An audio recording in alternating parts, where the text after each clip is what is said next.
I have kind of like a short message to give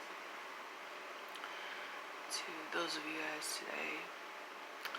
Maybe dealing with matters of the heart. When it comes to love, loving yourself, learning how to love others. There's a great mastery that goes on with it. And the more you grow into learning about love, you understand that love is something that you have to really work towards maintaining and protecting. A lot of times people feel that love isn't something that you can control, and it's true. You can't control, you can't make people love you.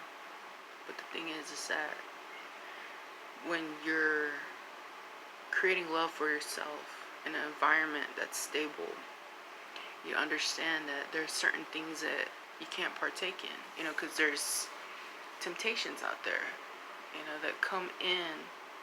You welcome that into your sacred space. Love is a sacred thing between two people, man and woman, or even within a family unit.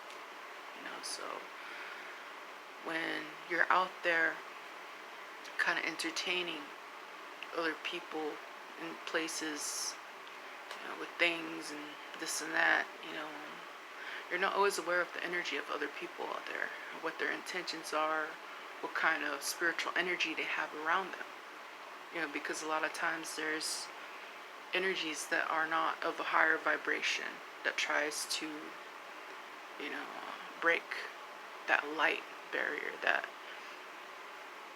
that sacred space, and invade it. Usually this can cause a lot of disharmony in relationships. There's temptations out there. And this is why, when you master love within yourself, you're aware of the love that you're giving to you. You're aware of the respect that you need to give to yourself, not just putting yourself out there for everybody to share, because you do that too much. You taint your whole essence of self. You're giving too much into too many places without the self-preservation of the spirit and the soul, becomes tainted. And that's when everybody starts carrying your energy, and then you feel that, especially within sexual relationships. You have so many sexual partners, you're swapping DNA, and they carry that piece of them with you. Piece of you with them, I mean. So, and you carry that piece of them with you, so it's kind of like the exchange. So you got to be very careful of who you're sleeping around with. Make sure the people that you're with are of a well-intended space, a well-intended spiritual grounding, with the divine energy. That's alignment. When you're in alignment with somebody, you feel it on another level to where it makes you want to be the best version of yourself. It's not being the best version for that person, but it's for yourself. Because you don't want to put yourself in this place of disrespecting who you are.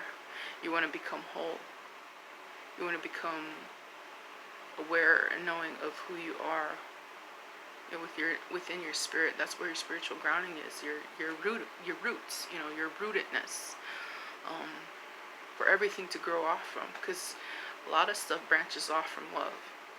The intention of love, the intention of well-being, mental health, spiritual health, emotional, physical, all that grounding within you. That's what is gonna bring out all these manifestations of good things. And so you have to be very conscious and cautious of what you're allowing into that space, that energy. So usually you can tell by the way how people live their lives.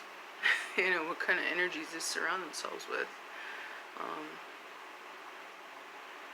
within their personal life. You can really see it.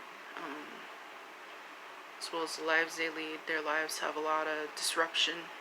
It's because they're causing a lot of the disruption by bringing people into their lives that are not nurturing their growth, nurturing their self-love, nurturing the realizations, or changing their perceptions, in a way that's more broadening to understanding themselves and understanding how they relate to people, how they connect with one person, how obedient they are to themselves, and when you're loyal to yourself, you're going to be loyal to another person. That's why you attract people in your life that are within your image. Keep going through cycles that keep breaking. It's because you're attracting broken people, because possibly maybe you are broken. And sometimes there'll be that one person that comes along that you cannot erase completely from your mind, your heart, your spirit, your souls, because maybe there's something about them that brought something out of you that was your potential higher self. Sometimes we are very fortunate to meet somebody like that. You call them a soulmate. It's a person who is supposed to be with you within your life and help you learn things, teach you things. It's like you both complement each other. It's not your missing other half. No, they're there to help you become whole within yourself. So it's a person that helps you find yourself, helps you think about things, helps you understand and fully grasp the concept of love and what the responsibilities are in having love.